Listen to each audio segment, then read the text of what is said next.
Nous recevons Guillaume Céard du moulin Céard, le moulin éponyme qui se trouve à Embrun, pour une initiative qui s'appelle Loupan d'ici. Et on commençait à discuter juste avant d'enregistrer avec Guillaume, et c'était tellement passionnant qu'avec tout le monde en régie et en plateau, on s'est dit prenons le temps de discuter et de revenir sur cette histoire de la meunerie en Provence, parce que tu nous expliquais qu'aujourd'hui il ne reste plus que 7 moulins en Provence. Tout à fait. Et qu'entre 2010 et 2020, il y a eu comme une catastrophe, pas naturelle, mais bon, mais voilà, il s'est passé. Voilà, est-ce que tu peux. On reprend notre conversation. On vous invite maintenant à la suivre avec nous.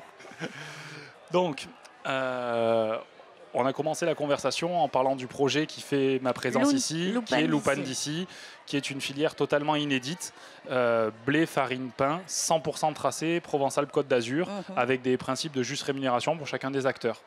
Et le point de départ de cette filière, c'est un constat qui a eu lieu lors des États généraux de l'alimentation en 2017, dans lequel il est constaté que la production céréalière dans notre région est en chute libre et qu'il va falloir essayer de trouver des solutions à ça, parce que ce qui inquiète la région, c'est tout d'abord qu'on est la région la plus touristique de France, et nos paysages sont façonnés notamment par nos céréaliers, et que si demain il n'y a plus de céréales, on va commencer à se poser des questions sur nos paysages. Voilà, tu nous expliquais donc entre 2010 et 2020, on était passé, j'ai plus les chiffres. 55 000 hectares en 2010 de céréales cultivées en Provence-Alpes-Côte d'Azur, contre moins de 20 000 hectares en 2020. Ok, donc voilà. On a perdu plus de la moitié, voilà, les 2 tiers quasiment.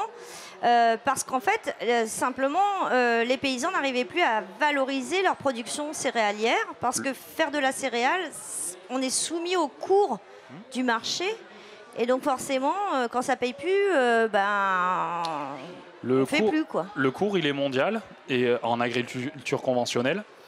Et effectivement, un agriculteur céréalier de Provence-Alpes-Côte d'Azur, il a un rendement à l'hectare qui est à peu près moitié moins que son confrère qui est au national. Oui.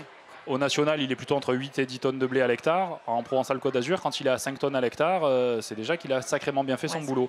Donc évidemment que quand le cours mondial est le même pour tout le monde, nous, en Provence-Alpes-Côte d'Azur, ça ne les incitait pas à faire de la céréale, ils ne s'y retrouvaient pas à la fin. Donc le point de départ de ce projet, c'était justement d'arriver, est-ce qu'on accepte, nous, meuniers, d'acheter le blé plus cher, de le valoriser, de créer une filière dans laquelle on va permettre à l'agriculteur de notre région de vivre de son métier. Et donc de sortir des cours du marché, de reprendre votre indépendance financière. Mais ça, le coût, c'est le coût d'un prix discuté entre effectivement le paysan, le meunier, peut-être le boulanger et peut-être in fine le consommateur, quoi. Bien sûr. La réussite de cette filière, c'était de voir si notre filière était capable d'absorber ce delta, parce que clairement, on parlait d'acheter les blés plus chers, et donc il fallait voir si la filière pouvait l'accepter. Et on est dans une filière où on peut parfaitement l'accepter. Ça se compense à coût de centimes. Ouais. Aujourd'hui, toute la filière a été construite sur un modèle où, avec une augmentation de 10 centimes sur une baguette qui est tracée locale, toute la filière vit largement. Tu veux dire qu'avec 10 centimes de plus pour le consommateur, on relocalise, enfin en tout cas on s'assure que nos moulins restent ici, on préserve les terres céréalières, on garantit un revenu équitable pour tout le monde? C'est exactement ça. Voilà. Bon, alors quel consommateur n'est pas prêt à donner 10 centimes de plus pour ça? Mais je vais même te dire, ce 10 centimes a été construit avec le consommateur. On a fait une enquête de marché et on a 76% des consommateurs de notre région qui nous ont dit bien sûr que pour 10 centimes de plus, on est prêt à acheter du pain de tradition française, donc ultra qualitatif, sans additifs, qui est tracé région et qui permet à nos agriculteurs de vivre de leur production et en plus de relocaliser cette économie qui partait de la région Provence-Alpes-Côte d'Azur. Donc, pour réaliser ce pari, il vous a fallu combien de temps? C'est un projet qui s'inscrit un peu dans le temps, non? Parce que c'est pas si simple de structurer une filière panicole. Bien sûr. Alors, je disais, point de départ, donc octobre 2017, États généraux de l'alimentation. 2 ans d'incubation du projet pour construire un business model où on a été accompagné par l'opération d'intérêt régional Naturalité au sein de la région, l'agence de développement de la région qui s'appelle maintenant Rising Sud. Et donc, c'est ces 2 ans d'incubation et on a lancé officiellement le projet au 24 février 2020 sur le salon de l'agriculture à Paris. Ça a été le top départ. Donc aujourd'hui, on a un petit peu plus de 2 ans de vécu et ça se passe super bien. avec des moyens ultra réduits. La période qu'on a connue, qui était celle du Covid, où il a fallu... clairement, pendant cette période, le moyen de développement de ce projet, ça a été uniquement le porte-à-porte réalisé par les équipes commerciales des différents moulins. Parce que, comme on le dit depuis le départ, c'est un projet collectif. Il est fait pour les agriculteurs céréaliers de notre région, il est fait pour les meuniers de notre région. Donc aujourd'hui, sur les 7 acteurs, il y en a 3 de la région qui sont impliqués dans ce projet-là. D'accord, c'est pas un projet Madine, Céar, c'est un projet collectif. Je suis un des acteurs. D'accord. Je suis absolument pas le seul. Et tu as combien? Alors, toute cette filière, elle regroupe aujourd'hui combien de paysans céréaliers? Tu disais 3 moulins. Exactement. Alors les céréaliers, moi je vais surtout parler des coopératives qui sont mon interlocuteur. Donc les 3 coopératives céréalières de la région que sont Durancia, Arteris et la CAPL sont dans ce projet-là. Très bien. Sur les meuniers, en fait, les 3 minoteries familiales conventionnelles sont allées dans ce projet. Ok, donc, on peut les citer. Minoterie Giral à Orange, Minoterie Tarascon à Saint-Saturnin à Avignon et moi-même Moulin Céar à Saint-André-d'Embrun. Très bien. Et derrière, tu as donc un réseau de boulangers. On travaille sur le terrain quotidiennement avec nos équipes commerciales qui font du porte-à-porte pour aller faire connaître ce projet aux boulangers et essayer de les faire adopter on va dire cette baguette éco-responsable. Mais oui. Et puis, ultra local. Oui. Alors, il n'y a pas très longtemps, j'étais en reportage avec un gars qui faisait de la C7. La C7, c'est une ancienne céréale de Provence qu'on réintroduit aujourd'hui sur la filière panicole.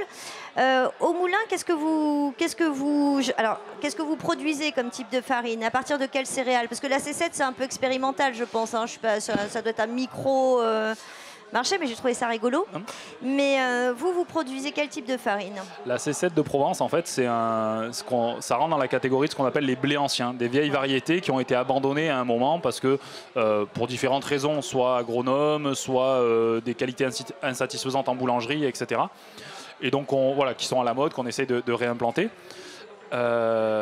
Effectivement, ça, c'est des petites niches.